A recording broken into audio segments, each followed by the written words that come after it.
Ce que dit le Seigneur, c'est paix pour son peuple et ses fidèles, et pour ceux qui reviennent vers lui. Au nom du Père et du Fils et du Saint-Esprit, Amen. la grâce de Jésus-Christ notre Seigneur, l'amour de Dieu le Père et la communion de l'Esprit Saint soient toujours avec vous. Et avec votre esprit. Le Seigneur nous apporte la paix de la manière que lui seul sait le faire. La paix qui vient de Dieu, la paix totale. C'est ce dont nous avons besoin durant cette journée pour continuer à l'adorer, adorer le Seigneur, mais aussi à nous accueillir les uns les autres. Que cette célébration de l'Eucharistie puisse nous rapprocher davantage et aussi tourner davantage notre cœur vers Dieu. Commençons par reconnaître nos infidélités et nos manquements. Prends pitié de nous, Seigneur. Nous avons péché contre toi. Montre-nous, Seigneur, ta miséricorde. Et donne-nous ton salut. Que Dieu Tout-Puissant nous fasse miséricorde, qu'il nous pardonne nos péchés, nous conduise à la vie éternelle. Amen. Seigneur, prends pitié. Seigneur, prends pitié. Ô Christ, prends pitié. Ô Christ, prends pitié. Seigneur, prends pitié. Seigneur, prends pitié. Prions le Seigneur.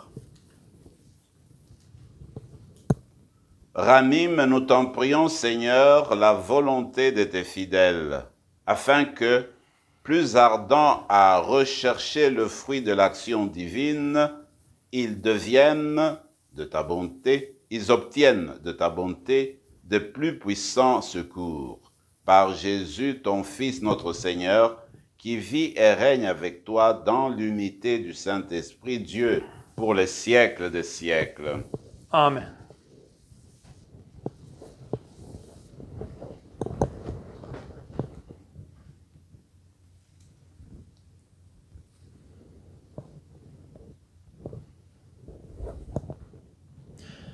De la lettre de Saint Jacques. Mes frères, si quelqu'un prétend avoir la foi sans la mettre en œuvre, à quoi cela sert-il? Sa foi peut-elle le sauver?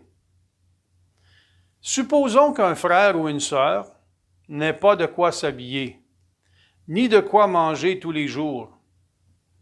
Si l'un de vous leur dit « Allez en paix, mettez-vous au chaud et mangez à votre faim », sans leur donner le nécessaire pour vivre, à quoi cela sert-il? Ainsi donc, la foi, si elle n'est pas mise en œuvre, est bel et bien morte. En revanche, on va dire, toi, tu as la foi, moi j'ai les œuvres. Montre-moi donc ta foi sans les œuvres. Moi, c'est par mes œuvres que je te montrerai la foi. Toi, tu crois qu'il y a un seul Dieu. Fort bien, mais les démons, eux aussi, le croient et ils tremblent. Homme superficiel, veux-tu reconnaître que la foi sans les œuvres ne sert à rien? N'est-ce pas par ses œuvres qu'Abraham, notre père, est devenu juste, lorsqu'il a présenté son fils Isaac sur l'autel du sacrifice? Tu vois bien que la foi agissait avec ses œuvres, et, par les œuvres, la foi devint parfaite. Ainsi fut accomplie la parole de l'Écriture, c'est-à-dire Abraham eut foi en Dieu. Aussi, il lui fut accordé d'être juste, et il reçut le nom d'ami de Dieu. Vous voyez bien, l'homme devient juste par les œuvres, et non seulement par la foi. Ainsi, comme le corps privé de souffle est mort, de même la foi sans les œuvres est morte. Parole du Seigneur. Nous rendons grâce à Dieu. Heureux qui aiment entièrement la volonté du Seigneur. Heureux qui aime entièrement la volonté du Seigneur. Heureux qui craint le Seigneur, qui aime entièrement sa volonté. Sa lignée sera puissante sur la terre. La race des justes est bénie. Heureux qui aime entièrement la volonté du Seigneur. Les richesses affluent dans sa maison. À jamais se maintiendra sa justice. Lumière des cœurs droits, il s'est levé dans les ténèbres. Homme de justice, de tendresse et de pitié. Heureux qui aime entièrement la volonté du Seigneur. L'homme de bien a pitié. Il partage. Il mène ses affaires avec droiture. Cet homme jamais ne tombera. Toujours on fera mémoire du juste. Heureux qui aime entièrement la volonté du Seigneur. Alléluia, Alléluia. Je vous appelle mes amis, dit le Seigneur, car tout ce que j'ai entendu de mon Père, je vous l'ai fait connaître. Alléluia.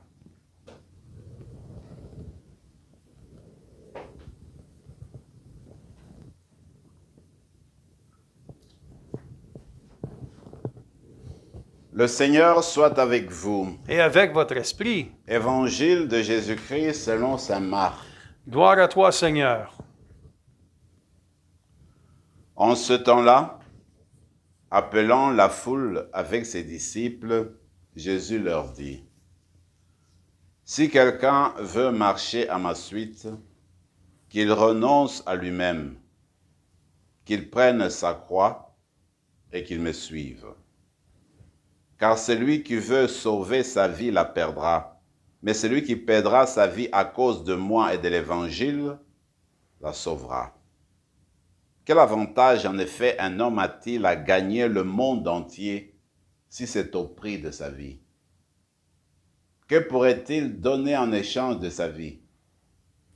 Celui qui a honte de moi et de mes paroles dans cette génération adultère et pécheresse, le Fils de l'homme aura aussi honte de lui quand il viendra dans la gloire de son Père avec les anges. » Et il leur disait, « Amen, je vous le dis, parmi ceux qui sont ici, certains ne connaîtront pas la mort avant d'avoir vu le règne de Dieu venu avec puissance. » Acclamons la parole de Dieu. Louange à toi, Seigneur Jésus.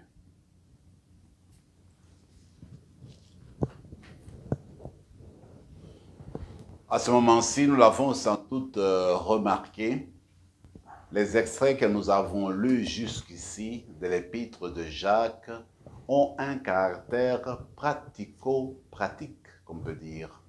Parce qu'en fait, l'apôtre se préoccupe beaucoup de la mise en pratique de la parole de Dieu. Et il a raison. On pourra dire, après lui, qu'en fait, les chrétiens sont des hommes et des femmes d'action. Aujourd'hui, il développe le thème de la foi. La foi, c'est vrai, elle peut rester au niveau spéculatif. Quelqu'un peut toujours dire, moi, je crois vraiment en Dieu. Mais on ne le saisit pas, on ne l'aperçoit pas. Alors Jacques de nous dire, eh bien, si toi tu affirmes avec conviction que tu crois en Dieu, si tu récites ton credo à haute voix avec conviction, c'est bien. Mais il faudrait montrer comment ce credo-là est impliqué dans ta vie, parce qu'on peut te demander, montre-nous ton credo, montre-nous ta foi. C'est quoi que tu fais pour montrer ta foi? Mais la personne qui se donne la préoccupation d'intégrer la parole de Dieu dans son quotidien, dans sa vie, la personne qui essaye de porter des fruits à partir de sa foi, qui se laisse guider par la parole de Dieu et qui vit en conséquence, donc il y a des œuvres, alors cette personne-là pourra présenter ses œuvres comme, n'est-ce pas, expression de sa foi. Donc, la foi a toujours deux étapes. Il y a cette première étape, justement, l'accueil de la parole de Dieu, et ensuite, la concrétisation de cette parole dans nos vies. Et la foi ne peut se faire voir que par les œuvres. Alors donc, nous sommes invités durant cette célébration à demander cette grâce spéciale au Seigneur pour que notre foi aboutisse toujours, continue à aboutir, continue à se faire chair, à prendre chair dans nos vies et à se traduire dans notre attitude, dans notre dire et dans notre faire. Cela est important. J'aime beaucoup l'exemple que Jacques donne qui fait réfléchir. Il dit, regardez, les démons. Les démons croient en Dieu. Mais oui, parce qu'ils en tremblent. Mais est-ce qu'ils mettent en pratique leur foi? Du tout. Est-ce qu'il y a la foi? Du tout. Donc, ce que Jacques veut dire, tu peux avoir cette foi-là, comme les démons, mais elle ne produit rien. Alors, en fait, le chrétien, la chrétienne, c'est la personne qui a accepté le Christ, qui suit le Christ et qui le montre au quotidien dans son style de vie. D'ailleurs, dans l'évangile d'aujourd'hui, c'est tout ce que le Seigneur veut dire. Ce qui est beau, c'est de voir que le Seigneur voit la foule et il a aussi ses disciples, dit le texte. Il s'adresse et à la foule et à ses disciples. Qui veut me suivre doit porter sa croix. Est-ce qu'il le dit seulement aux disciples? Non. Il le dit aussi à la foule. Est-ce qu'il le dit seulement à la foule? Non. Il le dit aussi aux disciples. Donc, en fait, qu'est-ce que cela veut dire suivre le Christ? Quelle est notre vocation? Notre vocation à nous, que tu sois dans le clergé, que tu sois parmi les laïcs, eh bien, notre vocation, nous tous, c'est suivre le Christ. Nous suivons le Christ. Chacun peut avoir son statut, mais notre vocation commune, c'est suivre le Christ. Alors, le Christ dit, qui veut me suivre? Mais c'est tout le monde qui veut le suivre. Alors, portez votre croix. Qu'est-ce que ça veut dire? Ça veut dire que pour suivre le Christ, il faut mettre en application ce désir ardent de le suivre. Pour le mettre en application, c'est quoi? C'est accueillir la croix, c'est accepter la croix. Finalement, la croix a le sens de ramasser, de synthétiser toute la vie du Christ. C'est qu'était le Christ. Le Christ, eh bien, c'est la personne qui se donnait entièrement à Dieu, entièrement à l'humanité, qui a mis sa vie à la disposition de Dieu, à la disposition de l'humanité. Jésus a aimé Dieu, a aimé l'humanité jusqu'à donner sa vie, jusqu'à la mort, jusqu'au bout. Voilà la signification de la croix. Donc, se donner soi-même, enlever toute trace d'égoïsme, d'individualisme et de laisser le Christ prendre le dessus en nous. Qu'on fasse le don de sa personne et qu'on arrive à se mettre au service des autres constamment. Voilà ce que ça signifie être chrétien. Alors quand on suit le Christ, eh bien, on le sert. On sert l'Église, on sert l'humanité. Donc, aujourd'hui, demandons cette grâce-là spéciale de vraiment revenir à notre vocation essentielle qui consiste à suivre le Christ. Et on ne suit pas le Christ avec des mots. On suit le Christ avec des œuvres, comme nous dit Jacques, avec des actions, des choses concrètes. Alors, pour faire cela, c'est simple. Il faut seulement se mettre à la disposition des autres, poser des gestes concrets dans la vie, comme l'a souligné Jacques. Tu es devant un pauvre qui a besoin d'habits, qui a besoin de nourriture, tu ne vas pas le renvoyer si tu sais l'aider. Tu prends un peu de ton pain, tu donnes à la personne. Un peu de tes habits, tu donnes à la personne. C'est du concret. Ce sont des œuvres, des actions. Alors c'est cela qu'on va demander au Seigneur, que nous ne soyons pas d'hommes simplement de paroles, c'est-à-dire des personnes qui se limitent aux paroles, mais que nous soyons des hommes et des femmes qui mettent en pratique l'évangile, l'amour, le service. Comme cela, nous ferons connaître le Christ et nous attirerons vers lui par sa grâce des hommes et des femmes qui ont besoin de lui aujourd'hui. Que cette célébration eucharistique nous approche davantage du Christ et vienne raffermir notre vocation chrétienne en nous. Amen. Amen.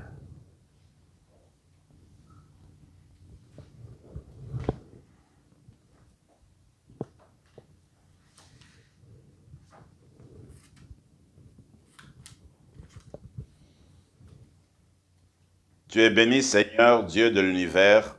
Nous avons reçu de ta bonté le pain que nous présentons.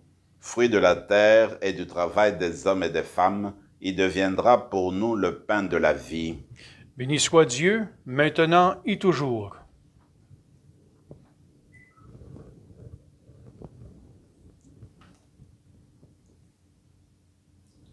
Comme cette eau se met au vin pour le sacrement de l'Alliance, puissions-nous étonner à la divinité d'esprit qui a pris notre humanité. Tu es béni, Seigneur, Dieu de l'univers, toi qui nous donnes ce vin, fruit de la vigne et du travail des hommes et des femmes. Nous te le présentons, il deviendra le vin du royaume éternel. Béni soit Dieu, maintenant et toujours.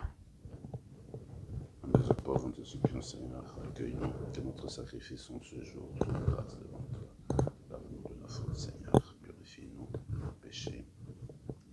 Prions ensemble, mes frères et mes sœurs, au moment d'offrir le sacrifice de toute l'Église. Pour la gloire de Dieu et le salut du monde. Accueille, Seigneur, les dons très saints que tu nous as demandé de consacrer à ton nom. Et pour qu'ils nous disposent à te plaire, fais-nous toujours obéir à tes commandements. Par le Christ, notre Seigneur. Amen. Le Seigneur soit avec vous. Et avec votre esprit, Élevons notre cœur. nous le tournons vers le Seigneur. Rendons grâce au Seigneur, notre Dieu. Cela est juste et bon. Vraiment, il est juste et bon, pour ta gloire et pour notre salut, de t'offrir notre action de grâce, toujours et en tout lieu, Seigneur, Père très saint, Dieu éternel et tout-puissant. Tu n'as pas besoin de notre louange, et pourtant, c'est toi qui nous donnes de répondre à tes bienfaits en te rendant grâce.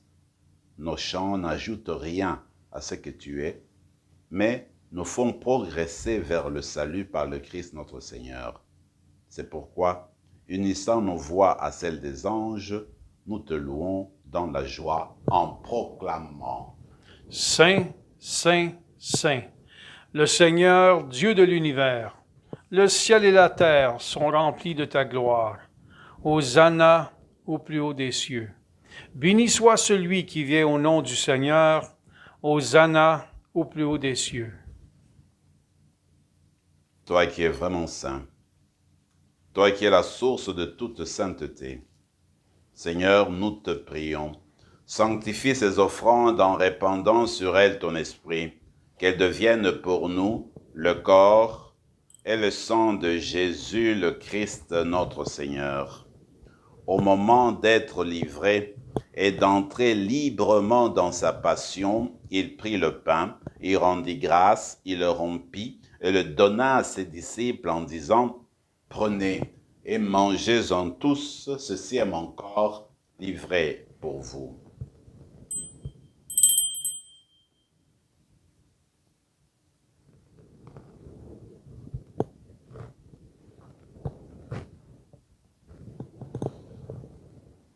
De même, après le repas, il prit la coupe. De nouveau, il rendit grâce et la donna à ses disciples en disant « Prenez et buvez-en tous, car ceci est la coupe de mon sang, le sang de l'alliance nouvelle et éternelle, qui sera versé pour vous et pour la multitude en rémission des péchés. Vous ferez cela en mémoire de moi. »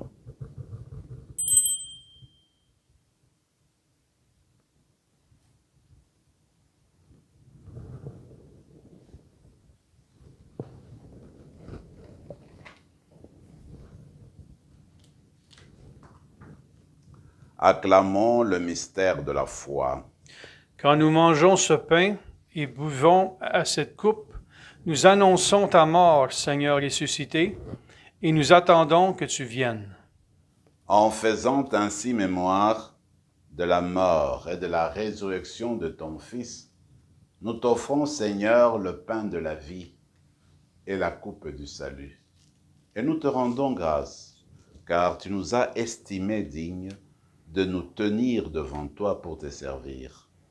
Humblement, nous te demandons qu'en ayant part au corps et au sang du Christ, nous soyons rassemblés par l'Esprit Saint en un seul corps. Souviens-toi, Seigneur, de ton Église répandue à travers le monde. Fais-la grandir dans ta charité, en union avec notre pape François, notre évêque Marcel, et tous les évêques, les prêtres et les diacres.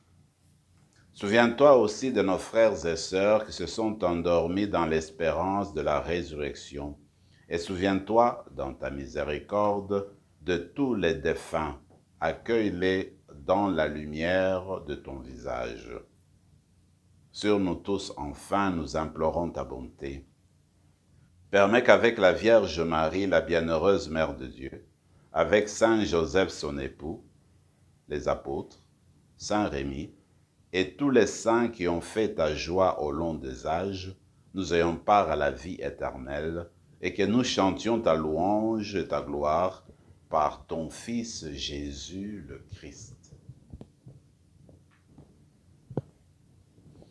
Par lui, avec lui et en lui, à toi, Dieu le Père Tout-Puissant, dans l'unité du Saint-Esprit, tout honneur et toute gloire pour les siècles des siècles. Amen. Comme nous l'avons appris du Sauveur et selon son commandement, nous osons dire: Notre Père qui es aux cieux, que ton nom soit sanctifié, que ton règne vienne, que ta volonté soit faite sur la terre comme au ciel. Donne-nous aujourd'hui notre pain de ce jour. Pardonne-nous nos offenses, comme nous pardonnons aussi à ceux qui nous ont offensés, et ne nous laisse pas entrer en tentation, mais délivre-nous du mal. Délivre-nous de tout mal, Seigneur, et donne la paix à notre temps. Soutenus par ta miséricorde, nous serons libérés de tout péché, à l'abri de toute épreuve. Nous, qui attendons que se réalise cette bienheureuse espérance, l'avènement de Jésus-Christ, notre Sauveur. Car c'est à toi qu'appartiennent le règne, la puissance et la gloire pour les siècles des siècles. Seigneur Jésus-Christ, tu as dit à tes apôtres: je vous laisse la paix, je vous donne ma paix. Ne regarde pas nos péchés, mais la foi de ton Église, pour que ta volonté s'accomplisse, donne-lui toujours cette paix, et conduis-la vers l'unité parfaite, toi qui règnes pour les siècles des siècles. Amen. Que la paix du Seigneur soit toujours avec vous. Et avec votre esprit, Agneau de Dieu, qui enlève le péché du monde, prends pitié de nous. Agneau de Dieu, qui enlève le péché du monde, prends pitié de nous. Agneau de Dieu, qui enlève le péché du monde, donne-nous la paix. Seigneur Jésus-Christ, Fils du Dieu vivant, selon la volonté du Père, avec la puissance du Saint-Esprit, tu as donné par ta vie, par ta mort, la vie au monde. Que ton corps et ton sang nous délivrent de nos péchés et de tout mal. Fais que nous demeurions fidèles à tes commandements, fidèles à ton amour, et que jamais, jamais, Seigneur, ne soyons séparés de toi. Voici notre Sauveur, voici l'agneau de Dieu, voici celui qui enlève les péchés du monde. Heureux les invités au repas des noces de l'agneau. Seigneur, je ne suis pas digne de te recevoir, mais dis seulement une parole, et je serai guéri. Que le corps et le sang du Christ nous gardent pour la vie éternelle. Amen.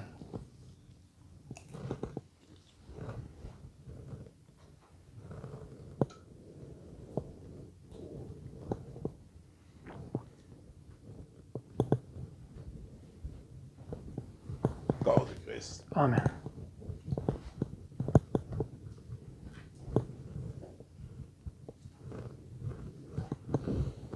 Prenons quelques instants de silence et de prière pour rendre grâce à Dieu qui est descendu dans nos cœurs par son Fils.